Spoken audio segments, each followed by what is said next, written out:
សូមគោរពនឹងជំរាបសួរលោកលោកស្រីដែលកំពុងតាមដានទស្សនាការផ្សាយរបស់សារព័ត៌មាន Khmer Times ទៅក្នុងកម្មវិធី Cross Talk ចា៎នាងខ្ញុំមនបន្ទ័យជាអ្នកសម្រាប់សម្រួលកម្មវិធីហើយវាគ្មិនកិត្តិយសរបស់យើងនៅថ្ងៃនេះចា៎គឺសំណាងមែនតើគឺយើងមានវាគ្មិនដល់ទៅ2រូបឯណោះចា៎គឺលោក Sokhary Chau ហើយនិងកញ្ញា Brittany Soun ចា៎ហើយតាមពិតទៅគឺយើងមិនរំពឹងតែបានភ្ញៀវពីរទេចា៎ហើយប៉ុន្តែដោយសារតែ surprise ចា៎ Brittany ក៏បានមកចូលរួមជាមួយយើងOkay, so you are watching the Crosstalk show on Khmer Times. My name is Vanntey Morn. I am your host.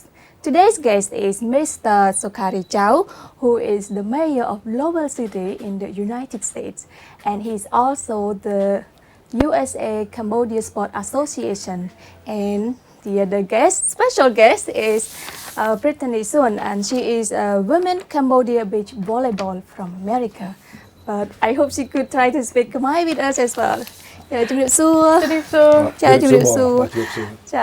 okay, so today I would like to split the interview into two parts. Yeah, first I would like to know about you and America, and second part would like to know about the sports. Is that okay?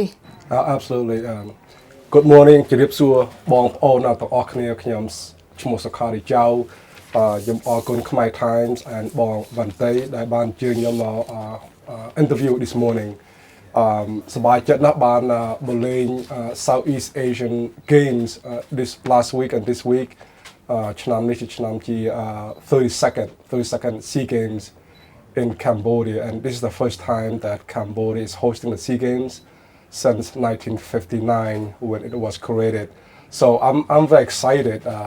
ខ្ញុំនិយាយអង់គ្លេសផងនិយាយខ្មែរផងព្រោះអីប្រជាជនដែលមើលខាងក្រៅនោះនិយាយទាំងពីរភាសាទាំងខ្មែរហើយទាំងអង់គ្លេសបាទខ្ញុំកើតនៅស្រុកបាត់ដំបងហើយដល់ពេលឆ្នាំ81ខ្ញុំបានទៅស្រុកអាមេរិកខ្ញុំរស់នៅស្រុកអាមេរិកជិត40ឆ្នាំហើយបាទ So when you first went to America, how old were you at that time? បាទខ្ញុំកាលទៅស្រុកអាមេរិកខ្ញុំអាយុ8ឆ្នាំអាយុ8ឆ្នាំ That time you were speaking Khmer as well, right? បាទខ្ញុំចាស់ខ្មែរកាលនៅក្មេងច្រើនជាងខ្ញុំចាស់ខ្មែរឥឡូវនេះកាលនៅក្មេងចាស់និយាយខ្មែរ100%ចាស់មើលអក្សរចាស់សរសេរអក្សរខ្មែរដល់ពេលយើងទៅនៅស្រុកអាមេរិកកាលនៅក្មេងយើងខំរៀនអក្សរអង់គ្លេសដោយសារយើងអាចរៀនតាមគុណសាស្ត្រអាមេរិកផ្សេងរៀនបានល្អរៀនធ្វើតេស្តបានល្អដល់ពេលមួយចំនួន80ហើយពិសេសមួយចំនួន80ចុះ 1980s and early 1990s អត់សូវមានខ្មែរណាស់ហើយនិយាយជាមួយពួកម៉ាអាមេរិកមើលកូនអាមេរិកស្ដាប់សំឡេងស្ដាប់ចម្រៀងអង់គ្លេសទាំងអស់ណាស់យូរទៅយើងផ្លេចភាសាខ្មែរខ្លួនឯងបាទ Okay, it's because you were born in Cambodia. Does your Cambodian background influence your daily life when you were in America? But you can say in English. Yes, I think American lifestyle and culture influence us every day. But one thing that we never forgot was the Cambodian food. So we ate Cambodian food because of my mom. She cooked Cambodian food. My mom, when we arrived in America, she never adapted to the American customs because when she arrived there, she was older already, and so it was difficult for her to learn the language or learn new cooking style. So she always cooked the food what her kids like to eat, which was Cambodian food. So we retain our Cambodian food culture, and also many ways of customs of respecting the elderlies. When you go to school, when we were young, we came back home, whoever the adults in the house were, we always say, yeah, that's nice. So we maintain that culture all the way through our lives as well. So are you married with children? I am married. I have two boys. One is a guitar player. He's 19 years old. And he's a first year at the University of Vermont, and my youngest, he is 16 years old, and he's a great basketball player. And that's how I got interested in sports. I first learned about Cambodia, believe it or not, participating in the Southeast Asian Games only in 2015. Before 2015, I was not aware that the Southeast Asian had the Olympic Games, the SEA Games, as we do now. So when I learned about it, I felt very proud that Cambodia was participating or is participating on the international stage with other countries. And because I did not know about the SEA Games, I quickly realized that there were many other Cambodian Americans who did not realize that Cambodia was participating in the SEA Games. So as soon as I found out, there were also a few Cambodian American basketball players that were already playing for Cambodia. But it was, the individuals that were doing it, they were not thinking about getting the whole Cambodian diaspora to support them.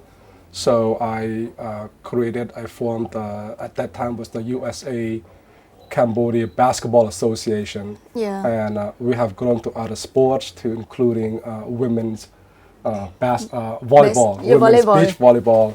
So we changed the name from USA-Cambodia Basketball to USA-Cambodia Sports Association, to be more inclusive and to include other sports. And so we're very proud this year to bring the first Cambodian American women's beach volleyball to Cambodia, all from America. Yeah, it's very interesting to hear about your thought about the SEA Games. And have you been well received in Cambodia? Did you feel welcome during this SEA Games, Southeast Asian Games? I feel like I come home every time I come visit Cambodia. This is my home. The people here, we're the same. We're Cambodian. So even though I live in America all my life, I feel like I have two homes now, one in America, one in Cambodia. And the people in Cambodia, I might have left Cambodia, but Cambodian never left me. It was never out of my heart, out of my mind. And the people accept us the same as we are here. They welcome us with open arms, with a lot of love, with a lot of support. And they, like me, are very proud of the goals and the mission of the UCSA in terms of us now connecting the Cambodian diaspora with the Cambodian people in our homeland, our country, is that to continue that culture, that pride abroad, just as much as we have in our country here. Yeah. In your opinion, do you think that the SEA Games raise Cambodia's profile a little bit in the world? I'm so excited about the SEA Games this year. I was able to attend the opening ceremony, and I was told that the stadium could hold up to 60,000 people. But when I arrived there were no seats left. There was standing room only. And you were standing with them? I was standing way at the top with everybody, so I had the best view out of anybody because I could see from the top down. And the place was packed. I believe there were at least 80,000 people in the stadium. And the shows, the performance, they were, lack of a better word, I think it was perfect. It was just wonderful that Cambodia with the show, the history of the Angkor Empire, all the way to when Cambodia was just redeveloping again, and to the present, where we have a lot of modern buildings, modern activities, that the families are working hard. They focus on education. We focus on the culture. We focus on just coming together and celebrate sports and the entire country together. Is it, from your point of view, do you see Cambodia is much more developed than when you were 8 years old, when you first start to move to America? When I left Cambodia for America, we left because it's just right after the war, right after the Khmer Rouge in 1979. At that time, there were a lot of uncertainties. I was born and grew up in Battambang, and my father was a captain of the Cambodian army before the war, and he was one of the first to be killed in 1975. And my mom was left with 7 kids to raise on her own during the killing field. And in 1979, there was just a lot of uncertainty, and my mom took 7 kids to escape Cambodia through the jungles to live in the refugee camps. And then we were finally sponsored to go to the United States in 1981. So from the time that we left Cambodia to now, there's a big difference. And I did not come back to visit Cambodia until 2016, I believe. And at that time, I did not know much about Cambodia. And why did you decide to come on the 2016? It's because of sports, because at that time I was involved, like I said earlier, I learned about the Cambodia involved in the SEA Games, and I wanted to support the Cambodian American athletes. So I want to bring the athletes to come represent Cambodia in the SEA Games. And that was the first time that I came. Okay, so now you come back again in 2023. How many athletes did you bring to Cambodia?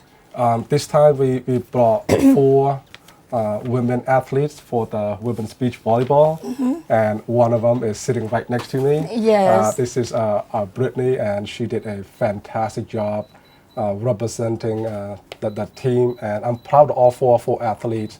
They're all very successful students, and also they're successful at some of them have careers. They're nursing, in IT, and when they were in school, they play volleyball for the schools. And so I'm just happy that they represent the team for the UCSA as well as for Cambodia. Yeah. About Brittany, can you tell us a little bit about yourself? Oh yeah, so I'm Brittany Soun. I'm 18 years old. Actually, I'm still in high school and I graduate next week. And Congratulations. Congratulations. I've been playing indoor for about 9 years, since I was 9 years old. And then I changed to beach volleyball because of COVID, but I stuck with it because I just fell in love with the game. Who doesn't like playing on the beach? And I just love the strategy of the game, just how you learn every aspect of the game, and you're not confined to just like one position like you are in indoor. So yeah, and I was born into a volleyball family. My dad played, my grandpa played, my older sister played. And why did you decide to represent Cambodia this time? I decided to represent Cambodia to inspire others and to be more connected to my Cambodian roots. My goal really was to come here and inspire the next generation of female athletes, and I want other girls to look at me. I used to be like really scrawny, skinny. I used to wear glasses when I played, and now I'm here. And you can look like me how I was before, just really skinny. I didn't look athletic at all, but I worked towards it, and I'm just so grateful to be here, and I'm grateful that I was able to have younger girls watch me when I play, and I hope that they know that they can play when they're older too. Yeah, it's interesting because you said that you were wearing glasses before, and when you start playing sports and you stop wearing it, does it help with the eyes? Oh, I don't know if it does, but I just started wearing contacts. Okay. All right. Would you like to say a few words to younger, especially young girls who would like to play sports? Oh yeah. I just want to say sorry we didn't win a medal this year, but I hope that I was able to inspire the girls that were watching, and I'm glad that I was able to lay the foundation with my team. Thank you to UCSA for the opportunity, and I hope that the courts that are in Sihanoukville right now are able to stay, and if there's a sponsor out there that could help me and support me with maybe keeping the beach courts in Sihanoukville or making more beach courts bringing volleyballs to the courts and bringing sand socks so that kids have access to the sport, I would be really grateful because all you need for the sport is a court and a volleyball, and you need someone to teach you. And I want to come back, and I hope that we have courts here, more courts, and I want to come back and just teach the next generation of athletes how to play volleyball. Wow, interesting. I just want to add that we are so proud of Brittany and the rest of the team, and the team did a great job. There's no apologies necessary. You did not win the gold medal, but the team won the hearts and the souls of the entire Cambodian nation and the Cambodian diaspora all over the world. But I think maybe it's everybody around the world. You and your team really won the support of everybody. Everybody loves the team. Thank you. Do you plan to join for the Asian Games or other competition that? I'll have to see what opportunities come to me, but I want to continue playing, and I just want to come back maybe this summer, maybe every summer, and just teach the younger kids how to play. Because you are also a student and also you play volleyball, does it affect your studies? Well, thankfully my teachers for this year were able to accommodate with my studies, so now I'm here and I get to go back to California and graduate, and then I'm actually going to be playing beach volleyball in college at Tulane University. It's Division I, top 20 school in the United States. So I'll be able to train and study there because I'll be on the team. Wow, that's great. About you, Mr. Sokhary Chau, because you are the first Cambodian American to be the mayor of Lowell City. And could you please tell us a little bit about your town? Sure. So Lowell is about 115,000 people, residents, and Lowell is one of the most diverse city in the entire country. Lowell is also has the second largest Cambodian Americans in the United States. We are second to Long Beach, but we make up a very large percentage of the population in Lowell. Cambodian Americans makes up about 25% of the population. 25%? 25% in the city. And we have a successful Cambodian business community. Many Cambodian Americans in Lowell, they really achieve the American dreams of owning their homes. All the kids really, they go to school. The parents really encourage the kids to pursue high education to college level. So, we have great partnerships and allies with the rest of the community. So as Lowell of the entire city of Lowell, I represent everybody. I don't represent just the Cambodian Americans. Lowell has the Latinos and Hispanic populations, African American populations, of course, the Anglo and Caucasian population. So I represent the entire city. And to become the mayor, you have to run for the city council, and each city councilor is elected by the public. Oh, what made you interested in politics? I think it was that time and stage in my life. I felt very fortunate that I had the opportunity to go live in the United States and receive a lot of help from the people around me growing up. Especially from many residents, many teachers in the city of Lowell. And at this stage in my life, I really want to give back. I really felt that I could contribute and make a difference in the entire city.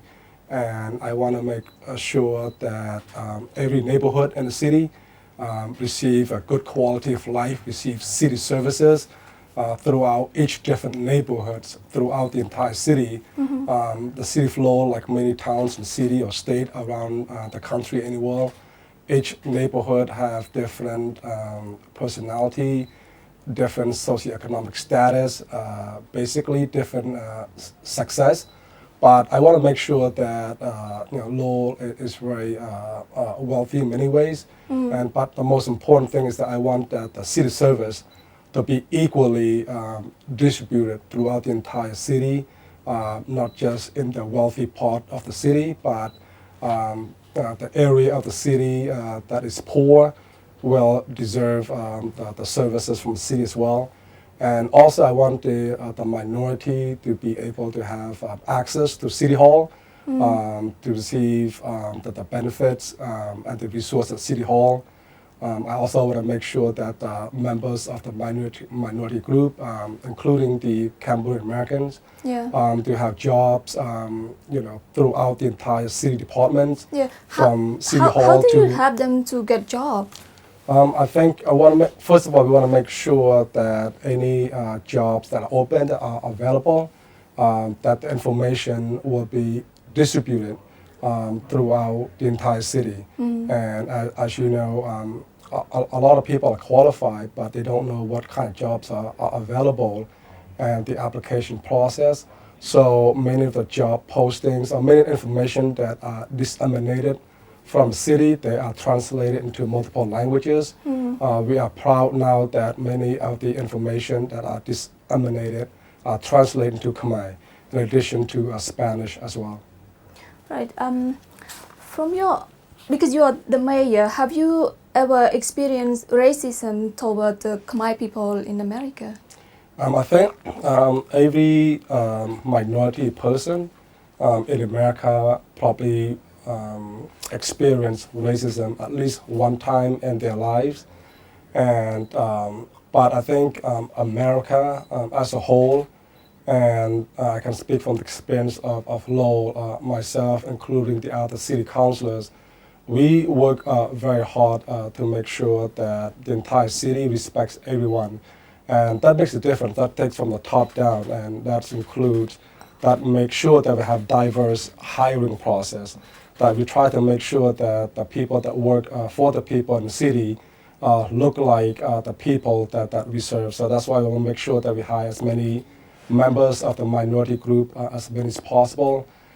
So from employment all the way through education, we want to make sure that even like teachers in schools, they come from different backgrounds. There's a study that when students have teachers that look like them, understand where they come from, the students tend to do better. They receive better education, they pay more attention, and as a result, they become more successful. I read a little bit about Lowell City.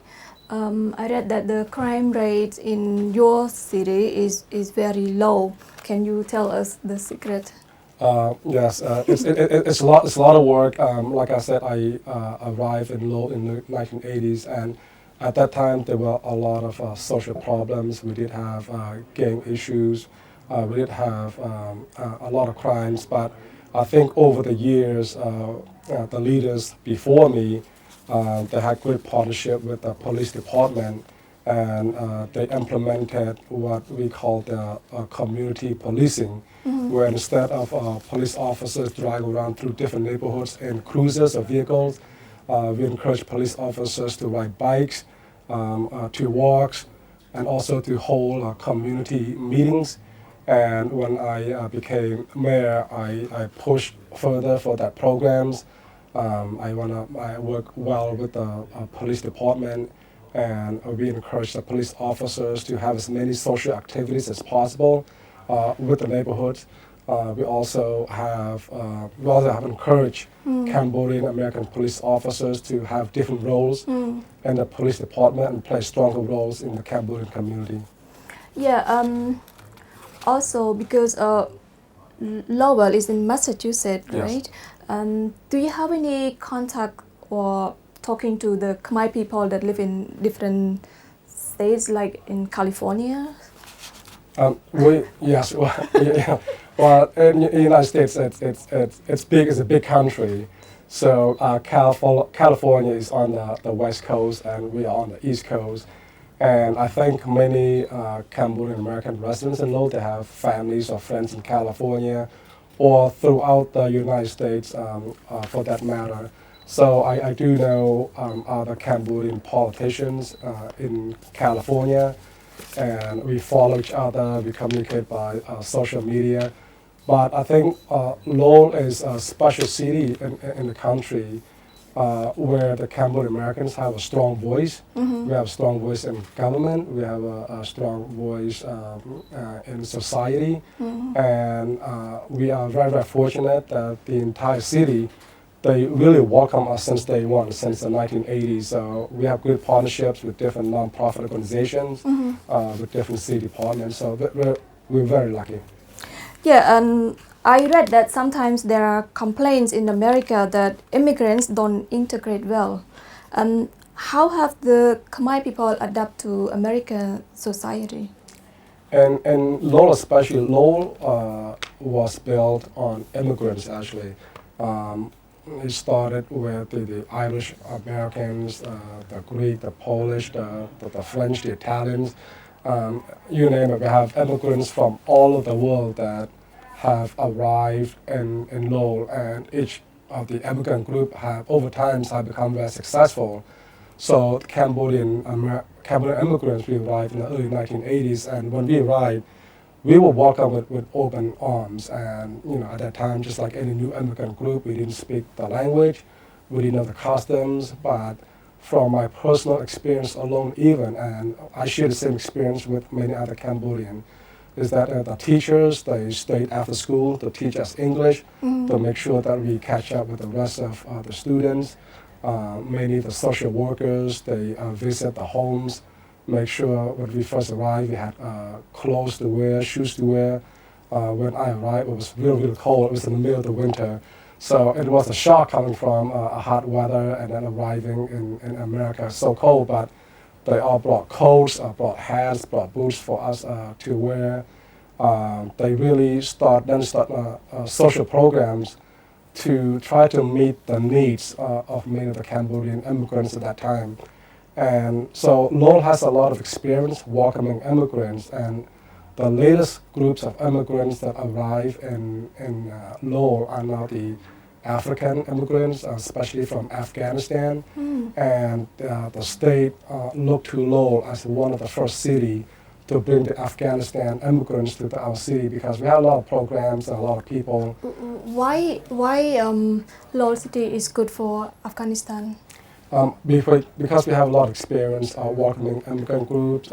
We have programs that we like to have them settle in, find them homes, find them jobs, be able to place their children into school as soon as possible. It's just that we are just a welcoming city. Yeah, and earlier you were talking about American dream. I wonder if American dream is still alive, and can immigrants move to America and be succeed? The American dream is alive and well, and it will always be the focal point of many people looking for opportunities. Because if you work hard in America, and I believe that you work hard anywhere, that you will succeed. But the foundation of success is education, and we really focus to make sure that we have good quality education in our city, in our country. And we always encourage the younger generation, like Brittany here. She's going to be graduating high school, and I'm sure she had a great educational experience from elementary through the middle school, through the high school, and to pursue higher educational level, colleges or university, because we strongly believe that once you have good education, you'll find a good job, you have a good career, you'll be able to take care of yourself, your family, and also your community. One person's success is everyone's success.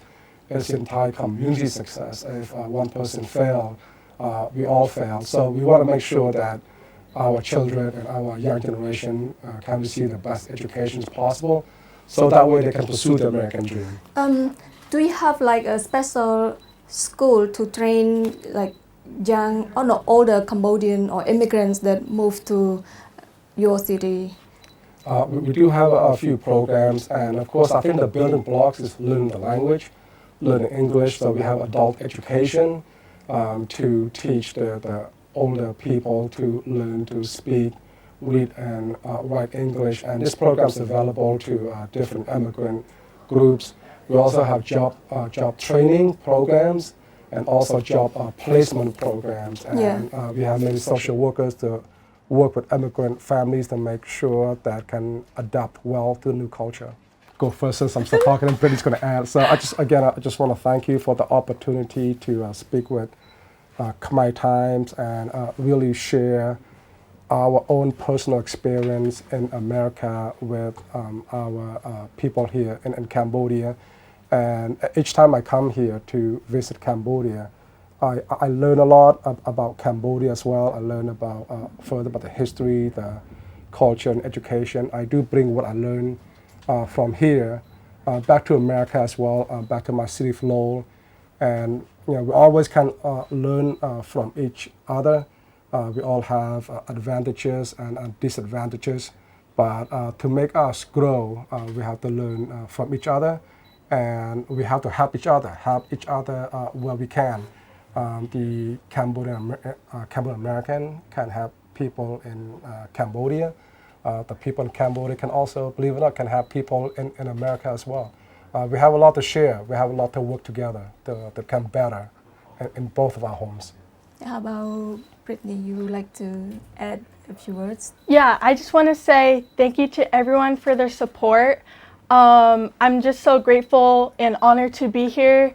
I just want to say thank you to my teammates for pushing me to be able to play in the SEA Games. Thank you to His Excellency Prime Minister Hun Sen for bringing the SEA Games to Cambodia and hosting it. And thank you to Mr. Sokhary. Thank you to Dr. Angsray Passet. Thank you to UCSA for this opportunity and all its board members.